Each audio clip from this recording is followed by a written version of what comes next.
Lamentablemente aquí están queriendo sacar al caballazo el tema de la bicameralidad, ¿no? Y de la reelección. Estamos en el Día del Maestro, y cuáles son los retos que se puso el presidente de la República y qué es lo que ha hecho hasta este momento.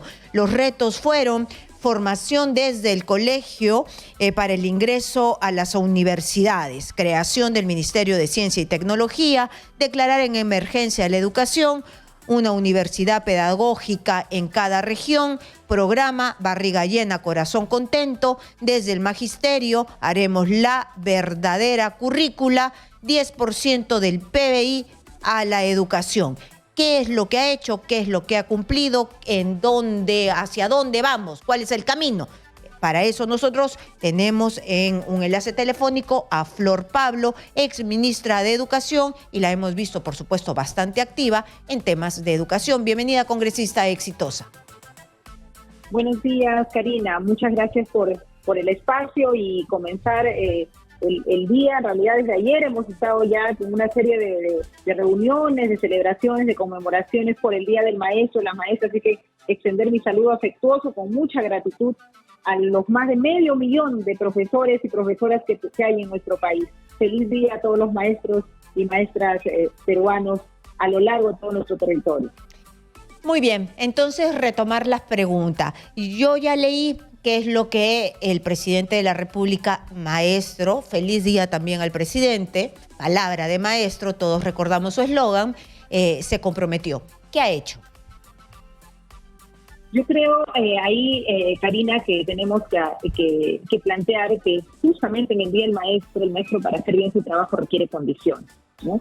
Y una condición en tiempos de pandemia, creo que la expectativa era que el declarar en emergencia llegara con algunas medidas. Y yo creo ahí, por ejemplo, que se ha perdido una oportunidad. 2 años que las escuelas no han estado, especialmente las urbanas, en la presencialidad, se pudo haber afrontado de mejor manera el tema de la infraestructura. El haber planteado en emergencia de educación lamentablemente no ha llegado a estrategias concretas.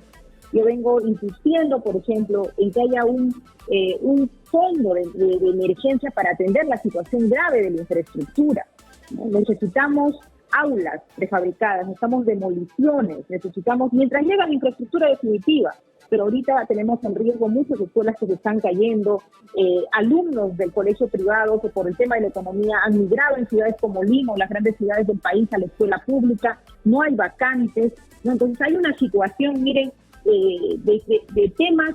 Por ejemplo, antes la cobertura no era un problema, ¿no? Tenemos no solamente que no hay vacantes en la pública, sino también que hay estudiantes que han dejado de estudiar. Entonces hay una situación ahí que se tiene que atender con urgencia, ¿no? Y de verdad el plan de emergencia de la educación no ha significado una medida concreta. Pongo, por ejemplo, el tema de la infraestructura, luego el tema mismo de la alimentación, ¿no? Venimos insistiendo, por ejemplo, no hay alimentación, no hay caliguarma para todos los alumnos de la secundaria, solamente para algunos colegios, muy poquitos de jornada completa.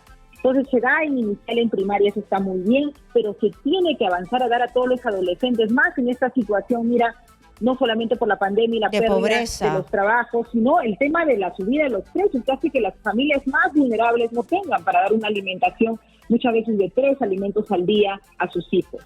Pero esto es un problema de gestión, porque precisamente el ministro Graham ha dicho de que la plata está ahí, está en el presupuesto, lo que no hacen es ejecutar. Uno de los ministerios que menos ha ejecutado es precisamente el Ministerio de Educación. Está la plata, ¿por qué no se hace los cambios que usted está mencionando como urgentes? Bueno, eso es un tema de gestión, efectivamente. Hay que reorientar los recursos y hay que ver cuál es la prioridad. Prioridad en este momento como condiciones, y los maestros lo dicen en las diferentes visitas, condiciones básicas para la infraestructura. No pedimos, porque también he estado en el Ejecutivo, pues de una noche a la mañana no va a venir el colegio nuevo, pero lo que te están pidiendo es, por favor, trae demoliciones de infraestructuras que ya no dan para más.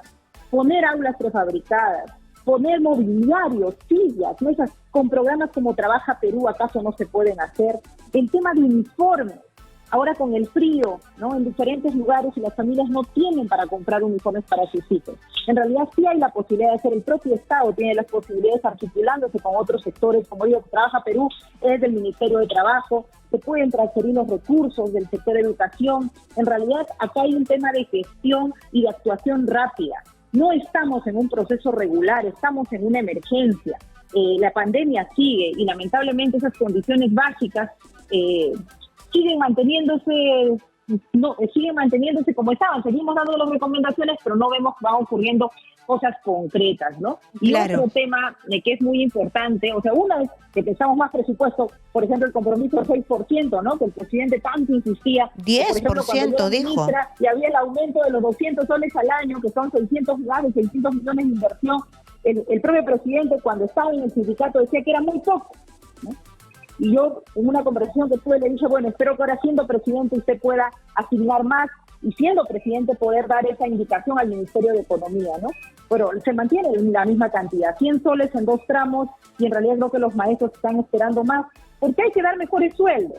Así como exigimos y tiene que haber evaluaciones, ¿no? A mí me alegra, por ejemplo, haber escuchado al ministro que ya está programada la evaluación de ingreso al nombramiento docente, que se anuló lamentablemente en este gobierno, que se vuelva a reactivar ello, ¿no? Pero también necesitamos seguir planteando el aumento salarial, más exigencia a los profesores, por supuesto, en la evaluación. Para la calidad, por supuesto, pero la contraprestación es necesaria.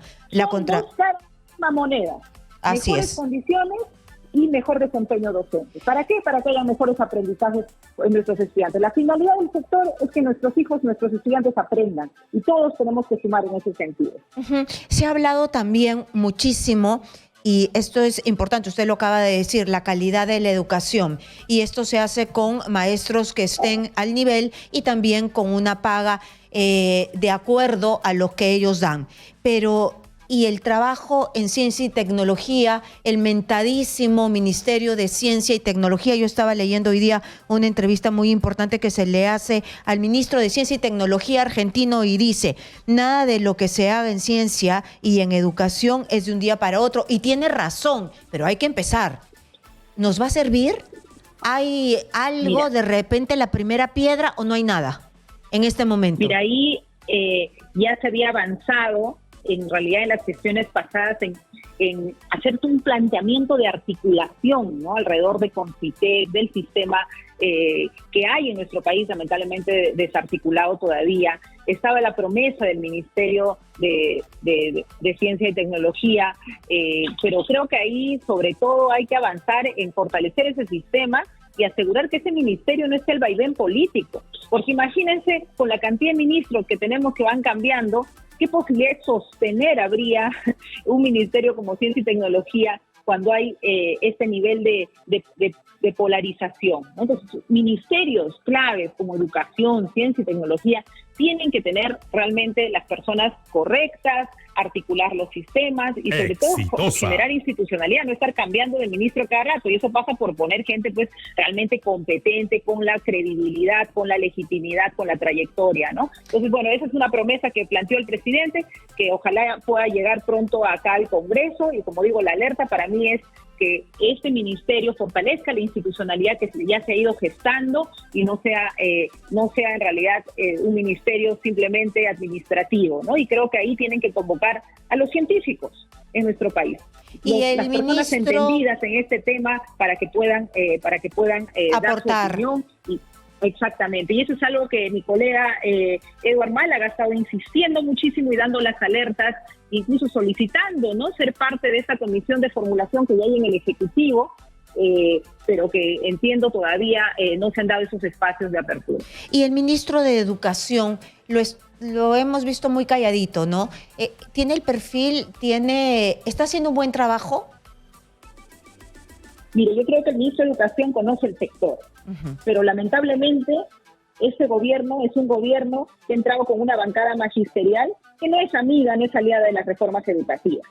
Y desde el primer momento sí, hay mucha presión, ¿no?, por el tema de los nombramientos automáticos. Miren quiénes están apoyando el tema de la contrarreforma en la educación universitaria, quiénes están planteando el veto del contenido. No solamente es la derecha con Fuerza Popular, Renovación, sino también es el partido de gobierno. Entonces, creo que el ministro, si bien el Ejecutivo ha observado el tema de SUNEDU, no ha observado las otras leyes, ¿no? Y creo que el ministro tiene que recordar que se debe a un sector.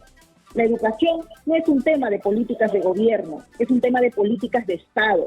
Los ministros se deben a esas políticas. Yo esperaría un rol de mayor defensa, ¿no? No solamente observarlo con un papel, sino hacer una defensa realmente fuerte de las reformas educativas. Exitosa. Que hay que corregir, que hay que mejorar, por supuesto, pero no podemos estar haciendo borrón y cuenta nueva. Y lamentablemente en nuestro país en este momento, tanto el fujimorismo como Renovación Popular, con un pensamiento conservador, contra reforma, donde priorizan los intereses particulares, están haciendo mucho daño, y esta alianza nociva de los extremos, ¿no? Con Perú Libre en su mayoría, que también apoyan este tipo de proyectos que lamentablemente en esta alianza le están haciendo mucho daño. Si yo tuviese que hacer un balance también del trabajo del Congreso en educación, creo que bien algunas reivindicaciones que hemos aprobado para los maestros, el pago del CPS 100%, que la deuda social no pase por la vía judicial, sino se le reconoce en base a algunos criterios de priorización. O sea, al final todos tienen que recibir eso que es un derecho, que es el pago de la deuda social. Pero así como se está legislando en favor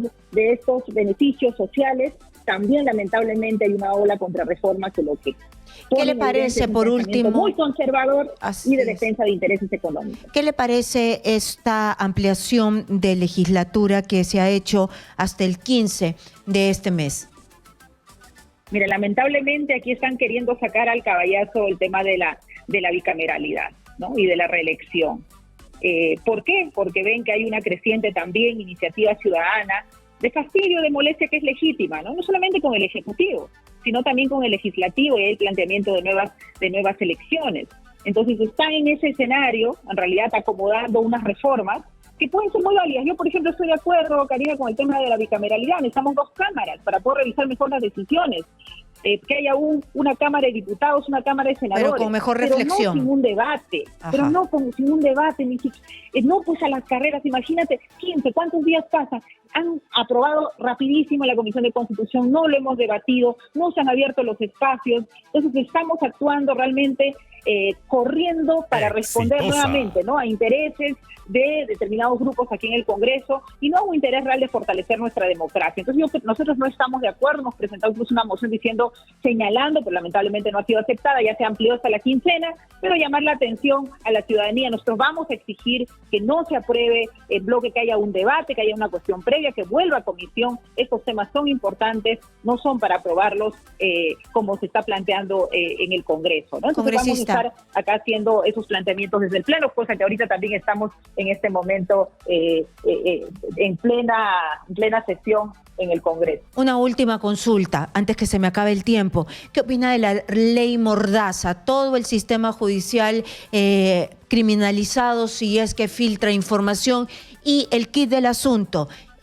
la prensa, si lo hace público, la prensa fastidia. ¿Qué le parece este proyecto de ley que lo han mandado al Congreso, el Ejecutivo? No, en ningún caso, ¿no? Tiene que haber, en una democracia tiene que haber libertad de expresión. No podemos caer así como en los contenidos, ¿no? No podemos vetar contenidos, no podemos vetar pues el acceso a la información de la ciudadanía, porque eso sería tener un autoritarismo, ¿no? No sería una democracia. Así es que nosotros en contra de ese tipo de proyectos de ley, porque creo que justamente los contrapesos no solamente lo dan los diferentes poderes, sino la posibilidad de la ciudadanía también de informarse. Así es que totalmente en contra de este tipo de proyectos de ley que limitan la libertad de expresión. Muchísimas gracias. Ha estado con nosotros Flor Pablo, congresista de la República y exministra de Educación.